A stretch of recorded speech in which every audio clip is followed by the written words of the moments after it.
Video like जरूर कर लीजिए और ऐसे वीडियो लगातार फ्री में पाने के लिए चैनल को तुरंत सब्सक्राइब कर लीजिए और बेल आइकन को जरूर टैप कर लीजिए ताकि आगे भी सारे वीडियो आपको मिलते रहे। यूट्यूब में फॉलो करते हैं तो प्लीज ये वाला फ्री टेलीग्राम चैनल जरूर ज्वाइन कर लीजिएगा। सारे नोटिफिकेशन सारे अपडेट यहीं पे आते हैं, ध्यान रखिए।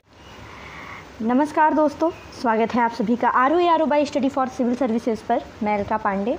तो दोस्तों, हम लोग आज आपको देने जा रहे हैं जो हमारा 2025 का अपडेटेड यूपी पीसीएस के लिए कंपाइलेशन पीडीएफ है, उसका सैंपल। ठीक है, तो देखिए इसमें हम लोग देखेंगे भारत और विश्व का भूगोल। तो इसमें देखिए ये वीडियो जो है वो खास करके आपका जो 12 अक्टूबर को यूपी पीसीएस प्रीलिम्स का पेपर है उसके लिए है। आप पेड ग्रुप के लिए इस दिए गए नंबर पे कांटेक्ट कर सकते हैं। ज्ञान सर का व्हाट्सएप नंबर ये है, आप यहाँ पे भी कांटेक्ट कर सकते हैं। ठीक है, तो देखिए इस कंपाइलेशन में भारत के भूगोल के सारे टॉपिक हैं, ये आप सभी लोग देख रहे होंगे, जिसमें भौतिक भूगोल भी है, साथ साथ विश्व का भूगोल और मानव भूगोल के भी टॉपिक हैं।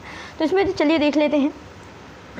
इसमें देखिए जितने भी दिन बचे हैं इसमें आप स्टडी फॉर सिविल सर्विसेज का केवल updated compilation, listing, paid quiz और टेस्ट सीरीज़ को प्रैक्टिस करके कट ऑफ आराम से क्वालिफाई कर सकते हैं। इसके अलावा यूपी पीसीएस प्री के अलावा हमारे स्टडी फॉर सिविल सर्विसेज पर प्री और मेंस के foundation batch, UP PSC RO 2026 का प्री का फाउंडेशन बैच, आरओ 2023 का मेंस का कंप्लीट बैच, बीईओ का बैच और एलटी ग्रेड का बैच जो है वो चल रहा है। ठीक है, और अन्य प्रतियोगी परीक्षाओं के लिए भी अलग अलग बैचेस हैं जिसको आप नीचे दिए गए नंबर पे कांटेक्ट करके उसके बारे में पूरी जानकारी ले सकते हैं। तो चलिए देख लेते हैं थोड़ा भारत का भूगोल। तो इसमें जो देखिए पहला चैप्टर है उसका सैंपल आप लोग देख लीजिए कि कंटेंट कैसा रहता है और सब कुछ इसी में से पूछा जाता है। पहला चैप्टर है भारत की भौगोलिक स्थिति। तो अवस्थिति और विस्तार के बारे में अगर बात करें तो भारत देखिए एशिया महाद्वीप के दक्षिण मध्य भाग में विविधताओं से पूरा भरपूर एक देश है। इसका आकार चतुर्भुजीय है। ठीक है, जिसमें देखिए जिसके उत्तर में ऊंचे हिमालय पर्वत हैं, वहीं मध्य भाग में विशाल नदी द्रोणियाँ हैं, उत्तर पूर्व और दक्षिण भागों में वनाच्छादित पहाड़ियाँ हैं और उत्तरी पश्चिमी में रेतीले मरुस्थलों का विस्तार है। ठीक है, भौगोलिक सीमाओं की अगर बात करें तो उत्तर में हिमालय देख लिया आपने, उत्तर पश्चिम में हिंदुकुश और सुलेमान पर्वत श्रेणियां हैं, उत्तर पूर्व में पूर्वांचल की पहाड़ियां और दक्षिण में है हिंद महासागर। ठीक है, भारत की जो संरचना है एक स्वतंत्र संरचना है। इसके चतुर्भुजीय जो आकार है वो विशिष्ट है, जिससे भारतीय उपमहाद्वीप यानी इंडियन सब कॉन्टिनेंट के नाम से जाना जाता है। तो इंडियन जो सब कॉन्टिनेंट है यानी भारतीय जो उपमहाद्वीप है उसमें भारत के अलावा और कौन कौन से देश शामिल हैं तो देखिएगा, भारत है, बांग्लादेश है, भूटान, नेपाल, पाकिस्तान, श्रीलंका और मालदीव, ये भारतीय उपमहाद्वीप में शामिल देश हैं। ठीक है, अब लगे हाथ कुछ आपके एग्ज़ाम में पूछा जाता है अक्षांशीय और देशांतरीय स्थिति के बारे में, डायरेक्ट पूछा जाता है। तो देखिए पहली बात तो भारत है पूरा उत्तरी गोलार्ध में, गोलार्ध आपको पता होगा, उत्तरी गोलार्ध में ये ऊपर वाले में भारत स्थित है, पूरी स्थिति जो है उत्तरी में है।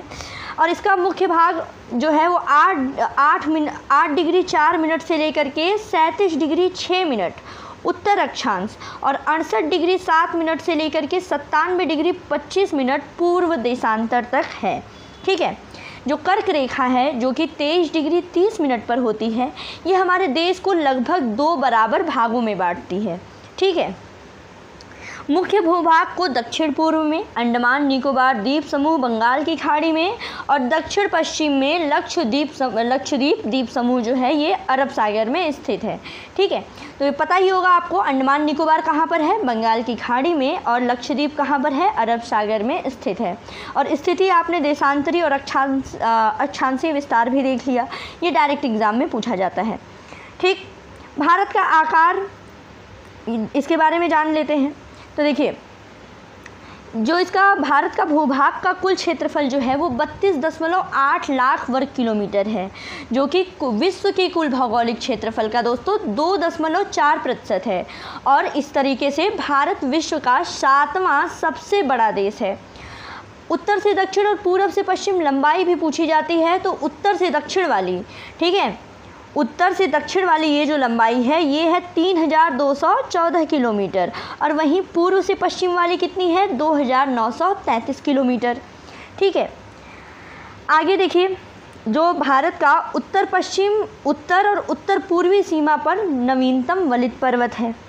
दक्षिणी भूभाग जो है वो उत्तर में चौड़ा है, ठीक है, और हिंद महासागर की ओर जो है वो सकरा होता गया है, ठीक है, ये सकरा होता गया है हिंद महासागर की ओर। बाकी आपको पता है कि इसके पश्चिम में है अरब सागर, पश्चिम में है अरब सागर और पूर्व में है बंगाल की खाड़ी, ठीक। आगे कुछ पॉइंट्स और पूछते हैं, जैसे इस फिगर में दिया गया है कि उत्तरी बिंदु कौन सा है, तो वो लद्दाख का इंदिरा कॉल है। दक्षिणतम बिंदु पूछा जाता है तो इसमें देखिए, अगर भारतीय मुख्य भूमि का सबसे दक्षिणतम बिंदु पूछा जाए तो ये है कैप कैमोरिन, जो कि कन्याकुमारी और तमिलनाडु में है। और भारत का ही पूरा अगर दक्षिणतम बिंदु पूछा जाए तो ये है ग्रेट निकोबार का इंदिरा पॉइंट। वहीं पूर्वी बिंदु है किबिथू, जो कि अरुणाचल प्रदेश में, और पश्चिमी बिंदु है गुहार मोती, जो कि कच्छ गुजरात में है, ठीक। आगे देखिए, आगे कुछ और फैक्ट्स देख लेते हैं। इसमें देखिए गुजरात से लेकर के अरुणाचल प्रदेश, ठीक है, ये मैप में देखिए तब समझ में आएगा। गुजरात से लेकर के अरुणाचल प्रदेश में जो स्थानीय समय है इसमें 2 घंटे का गैप होता है, 2 घंटे का अंतर होता है। और जो 82 डिग्री 30 मिनट पूर्व देशांतर रेखा है ये भारत की मानक समय रेखा है। ये वाली जो रेखा आपको दिख रही है ये भारत की मानक समय रेखा है, जो कि उत्तर प्रदेश में मिर्ज़ापुर में इलाहाबाद के नैनी के पास से होकर के जाती है। 82 डिग्री 30 मिनट पूर्व देशांतर, याद रखिएगा, ठीक है। ये तो आपने फैक्ट्स और देख लिए। भौगोलिक बिंदु मैंने आपको बता ही दिया। दक्षिणतम बिंदु आपने इंदिरा पॉइंट देख लिया था। मुख्य भूमि का जो है वो कैप कैमोरिन हो गया, ठीक है। आगे ये फैक्ट देखिए इंपॉर्टेंट है कि जो मिनिकॉय और लक्षद्वीप है इनके बीच से 9 डिग्री, मालदीव और मिनिकॉय के बीच में 8 डिग्री चैनल, और लिटिल अंडमान और निकोबार के बीच में 10 डिग्री चैनल स्थित है, ठीक है। बाकी इंदिरा पॉइंट आपने देख लिया, दक्षिणतम बिंदु है, ठीक है। उत्तरी बिंदु जो है इंदिरा कॉल है, पूर्वी जो है किबिथू है अरुणाचल प्रदेश का, और पश्चिमी जो है वो गुहार मोती जो है, जो कि कच्छ गुजरात में स्थित है। और मुख्य भूमिका कौन सा है, कैप कैमोरिन, जो कि तमिलनाडु कन्याकुमारी में है, ठीक। फिर वही चीज़ें देखिए फिर से रिपीट होती हैं। आगे बढ़ते हैं। अब 7 सिस्टर्स यानी 7 बहनों के नाम से कौन कौन से हैं, देखिए तो जो पूर्वोत्तर के 7 राज्य हैं, ठीक है, जो पूर्वोत्तर के 7 राज्य हैं उनको 7 सिस्टर्स यानी 7 बहनों के नाम से जाना जाता है। इसमें अरुणाचल प्रदेश, असम, मेघालय, मणिपुर, मिज़ोरम, नागालैंड, त्रिपुरा, इन सबको सामूहिक रूप से 7 सिस्टर्स के नाम से जाना जाता है। कर्क रेखा की अगर बात की जाए तो ये 8 राज्यों से होकर के गुजरती है, ठीक है। कर्क रेखा आपने पढ़ा था ना, जो 23 डिग्री 30 मिनट थी और भारत को लगभग 2 बराबर भागों में बांटती है, वही कर्क रेखा जो है वो भारत के 8 राज्यों से गुजरती है। देख लीजिए, पहला तो गुजरात, गुजरात का जसदन है, राजस्थान का कालिंजर, मध्य प्रदेश का शाजापुर, छत्तीसगढ़ का सोनहट, झारखंड का लोहरदगा, पश्चिम बंगाल में कृष्णानगर, त्रिपुरा का उदयपुर है और मिज़ोरम का है चंफाई। राज्य बिल्कुल याद कर लीजिएगा, गुजरात, राजस्थान, मध्य प्रदेश, छत्तीसगढ़, झारखंड, वेस्ट बंगाल, त्रिपुरा, मिज़ोरम, ठीक है। आगे देखिए, भारतीय जो भूखंड है वो एशिया महाद्वीप के पूर्व और पश्चिम के मध्य में स्थित है, ठीक है। जो एशिया महाद्वीप है अपना, इसके पूर्व और पश्चिम के मध्य में स्थित है, और इसका भूभाग एशिया महाद्वीप का दक्षिणी विस्तार है। ये आपको समझ में आ रहा होगा। ये देखिए, ये एशिया महाद्वीप है, इसका दक्षिणी विस्तार है हमारा भारत, ठीक है।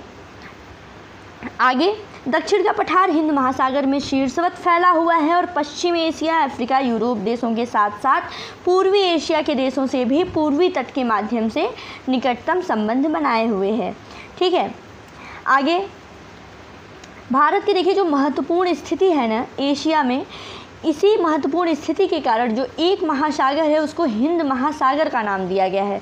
और भारत हमारा जो है हिंदुस्तान, वो इकलौता देश है जिसके नाम पे किसी महासागर का नाम पड़ा हुआ है, ये भी याद रखिएगा।